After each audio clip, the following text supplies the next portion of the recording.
Diyos Ama ni Jesucristo. Kami ay liwanagan mo at tutugon kami sa iyo.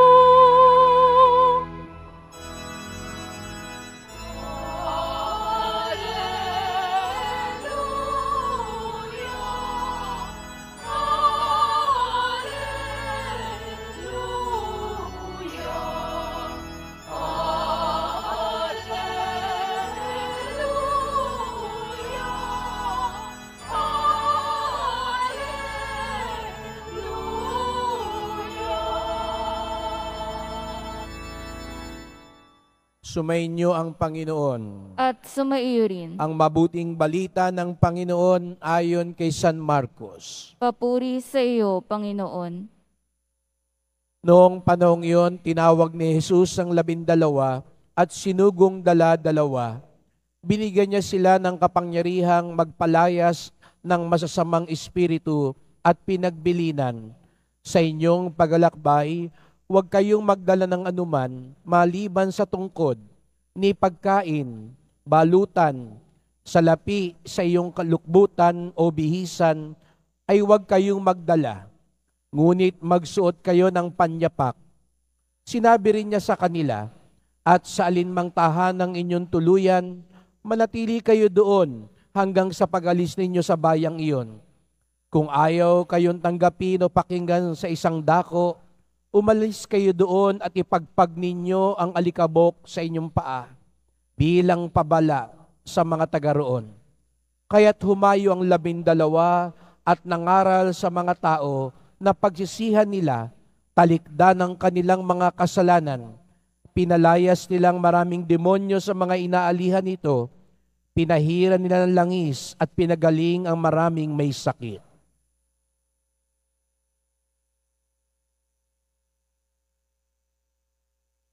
Mga kapatid, ang mabuting balita ng ating kaligtasan. Pinupuri ka namin, Panginoong Hesukristo.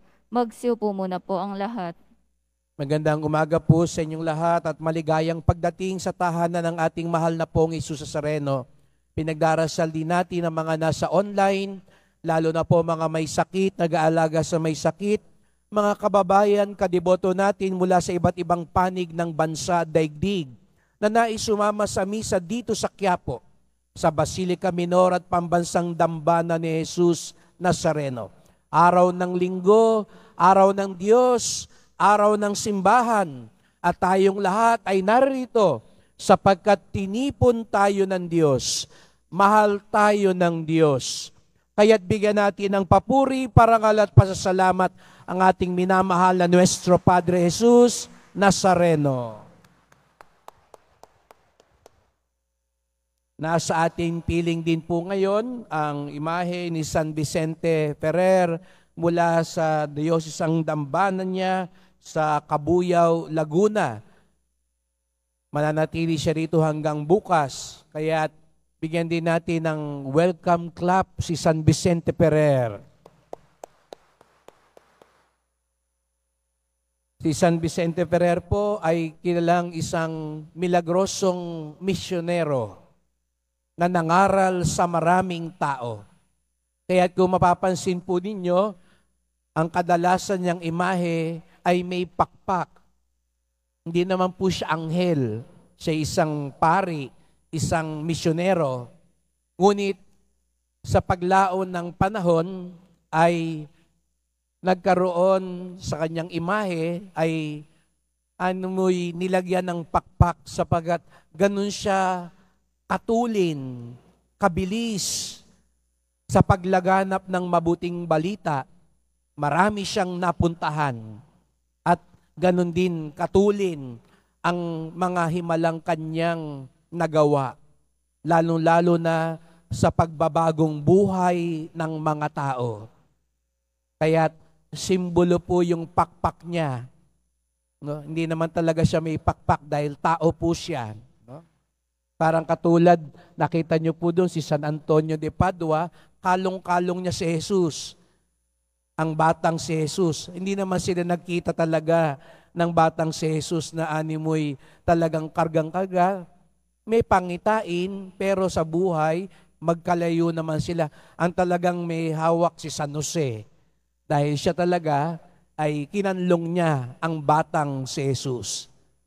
Pero dahil nga sa kanilang mga nagawa, kaya sa mga imahe nila, nagkaroon ng ganong mga simbolismo. Kaya si San Vicente Ferrer may pakpak dahil siya isang matulin, masipag, mabisang misyonero. At napakaganda sapagkat ganun din ang paalala sa atin ngayong linggo ng ating Panginoong Hesus. Narinig natin, isinusugo niya ang kanyang mga alagad sa isang misyon. Sapagkat ang mga alagad at tayo ngayon, ang mga makabagong alagad ni Jesus Nazareno, may pinapapunta sa atin ng Diyos. May taong nais ng Diyos, puntahan natin. Kaya't yun ang unang mensahe sa atin. May pinapapunta sa atin ang Diyos. Nung ako'y nasa ibang simbahan pa, ako'y namumuno kadalasan din ng banal na oras na ginagawa natin din dito sa Quiapo tuwing Linggo, Miyerkules at Biyernes. At ito'y sa dulo na ng gabi. Naalala ko po noon, pagod na po ako dahil sunod-sunod na yung mga gawain ko, pero kailangan ako pa rin ang mamuno sa banal na oras. Yung banal na oras po, yun yung itinatanghal ang Santisimo Sacramento na dapat ginagalang natin. Natuligsa nga tayo dito sa Quiapo. Alam niyo po ba yun? Kasi meron tayong banal na oras, nandito yung banal na sakramento, tawiran ng tawiran yung mga tao. Kaya nabash tayo doon. Dahil sabi, ganun ba sa Quiapo? Hindi ginagalang yung Santisimo Sacramento. Sabi ko nga sa inyo, yung imahe ng Nazareno, ginagalang natin yan, pero tanda lamang yan. Pero yung Santisimo Sacramento, yung tatanggapin nyo mamayang banal na komunyon, mas sagrado yun. Kasi yun mismo si Jesus Nazareno. Yung imahe parang letrato lang. Yung sakramento na tinatanggap nyo sa komunyon, yun mismo ang Panginoon. Kaya igagalang natin ang tabernakulo. Alam nyo kung gaano nyo sana ginagalang, dapat mas ginagalang natin ang tabernakulo sapagkat nandyan mismo si Jesus Nazareno. Pero mabalik tayo rin sa banal na oras. Pagod na po ako at sa totoo lang po hindi po ako nakapaghanda ng pagninilay dahil ganun po yung aking nakagawian. Kung anong inspirasyon ng Espiritu Santo, yun po yung aking dinadasal at ibinabahagi. At nagkataon nung gabing yon, ang pinagnilayang ko po ay ang buhay mag-asawa. Dahil sabi ko nga nung sa dasal na yon, baka may maghihiwalay, may mga naghiwalay na, may mga mag-aasawa. Kaya sabi ko nung gabing yon, pagdasal natin na pag-isipan mo ng maigi, katulad ngayon, ang usapin sa diborsyo, pag-isipan muna bago mag-asawa, huwag damdamin ng pairalin, huwag lang kilig. At sabi ko sa mga mag-asawa, pagdasal natin na isabuhay nila yung mga ipinangako nila. Nangako sila, iiyak-iyak pa nung kasal, sa hirap at ginhawa, sa karamdaman at kalusugan, hanggang kamatayan, tapos konting tampuhan lang. Kaya sabi ko, ipagdasal natin lalo na ang mga bata. Silang kawawa sa paghihiwalay. Sila yung lalaking kaawa-awa, litong-lito.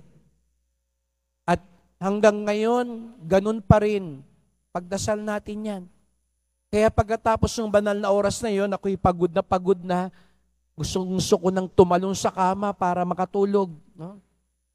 Ngunit may pumunta sa sakristiya na gusto raw po ko makausap. Sa totoo lang, aaminin ko sa inyo, Parang ayoko nang makipag-usap dahil nga gusto ko nang magpahinga at hindi na rin maganda ang pakiramdam ko. Ngunit sabi nung sa sacristy, Father, nakikiusap po. Gusto raw po kayo makausap. At nung lumapit sa akin, sabi ko, ano po yun? Gusto ko na, nagmamadali na ako. Sabi, Father, pakiusap lang po. Gusto ko lang ho kayong makausap at gusto po sana sa inyong dasalan niyo po ako. Dinasalan ko. At sabi niya, Father, salamat po. Sabi ko, sanay naman po ako nung ganun. Opo, salamat po. Hindi po, Father, totoo po ito. Salamat po. Sabi ko, opo. Alam niyo po ba, Father? Ako, sabi ko, kala ko tapos na yung usapan. Meron pa palang kasunod. Alam niyo po, Father, may sasabihin ako sa inyo. Sabi ko, sige po. Alam niyo, Father, hindi naman talaga ako aaten ng Holy Hour niyo.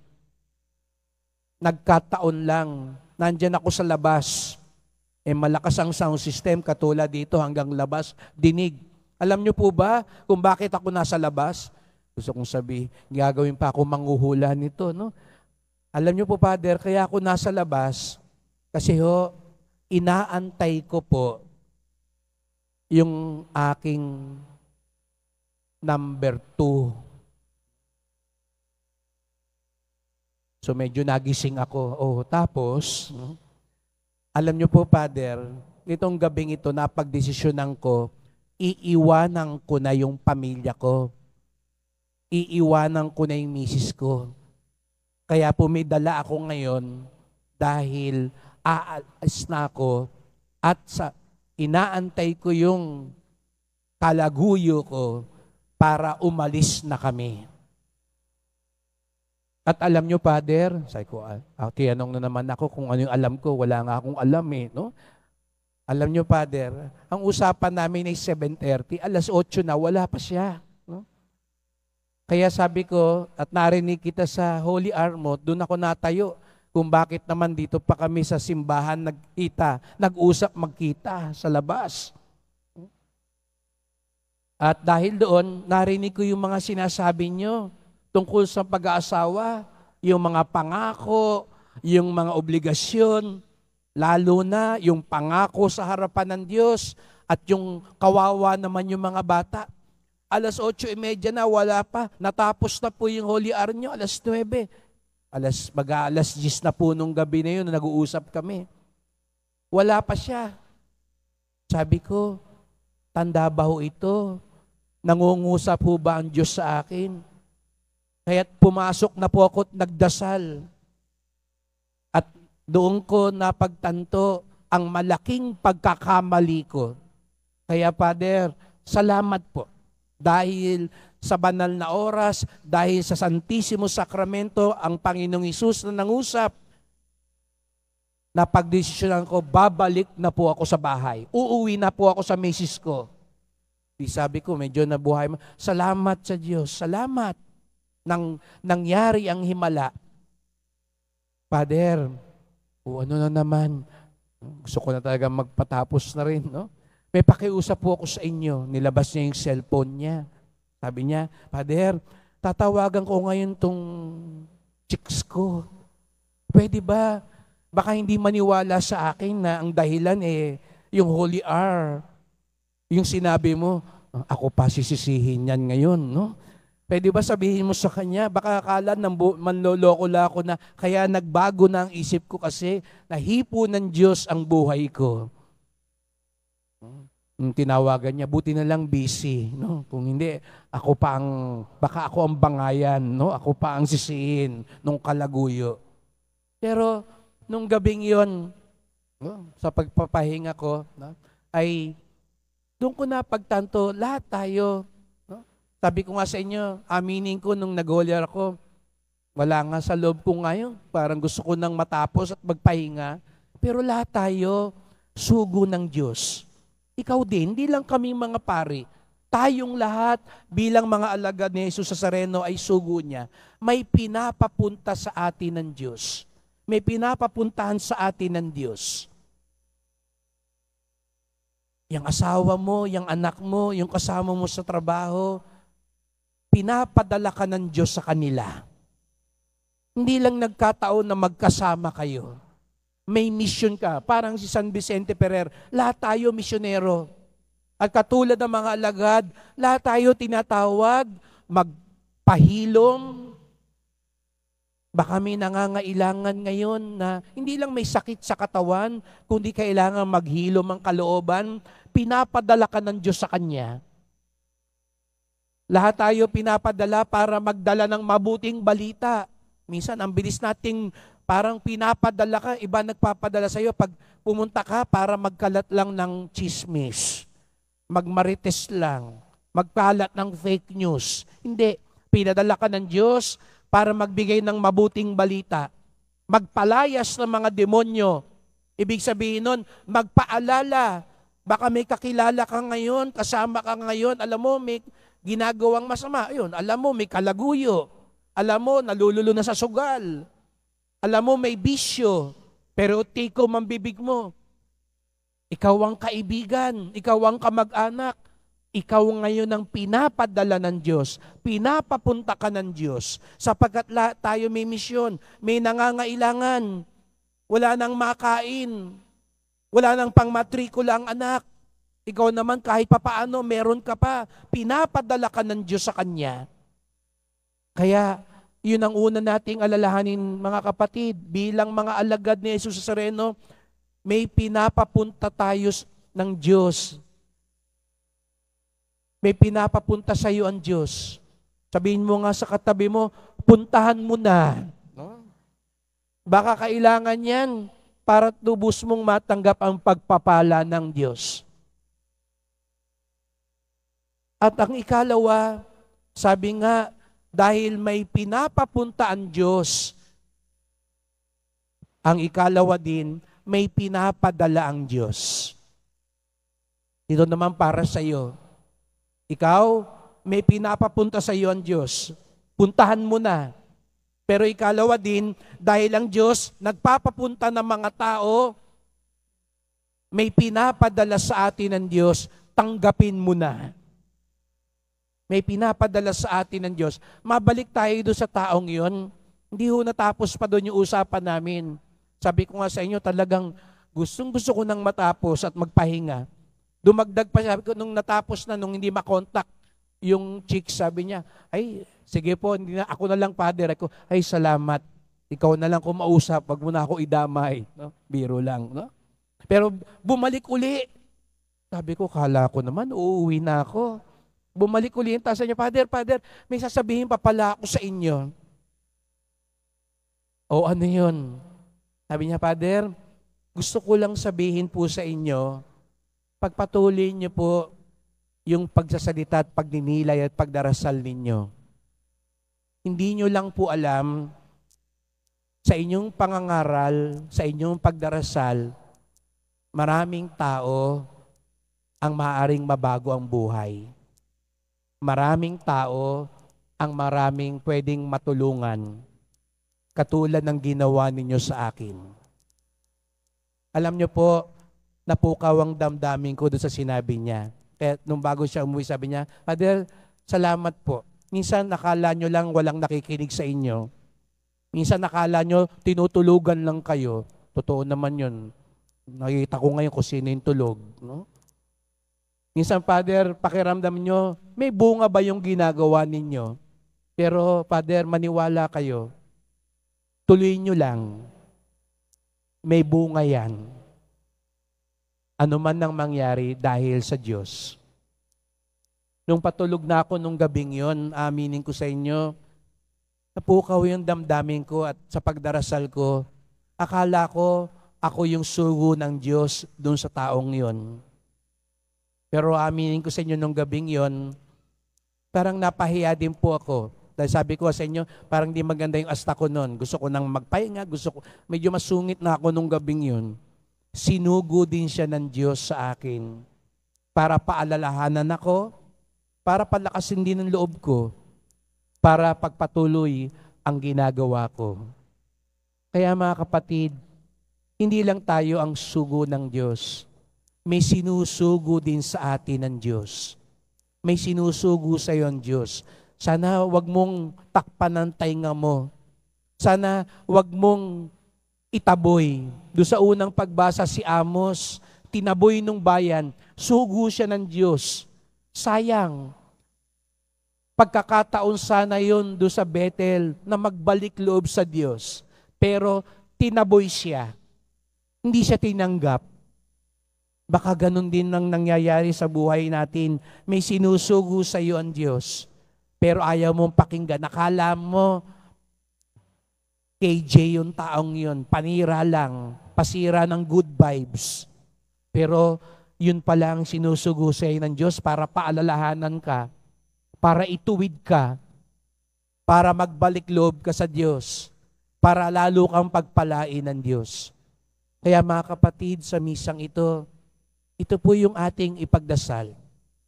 May pinapapunta sa atin ng Diyos. Puntahan natin. Maging kasangkapan tayo ng Diyos. At ikalawa, may isinusugo sa atin ng Diyos. Tanggapin mo, pakinggan mo, dahil yan ang simula ng pagpapalang nanggagaling sa Panginoon. Dahil sabi nga sa ikalawang pagbasa, lahat tayo pinagpapala ng Diyos. Lahat tayo sinusugo ng Diyos. Lahat tayo may pinapasugo ang Diyos. Kaya't magdasal po tayo. Mahal na pong Jesus Nazareno, salamat po kay lubhang maawain at mapagmahal na kami pinagpapala niyo tuwina. Pinagpapala niyo kami, kaya sinusugo niyo po kami. Kaya't ipinagdarasal ko ngayon, mahal na poon, isugo niyo po ako.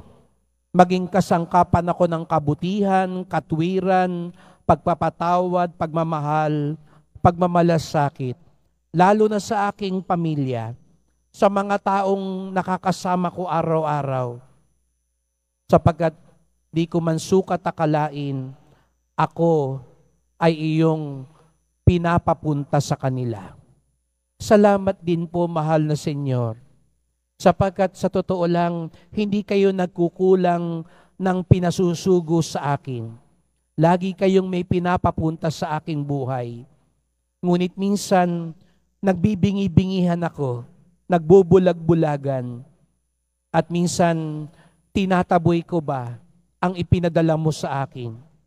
Maging bukas nawa ang aking puso upang marinig ko ang iyong mensahe, ang iyong hamon at paanyaya sa akin.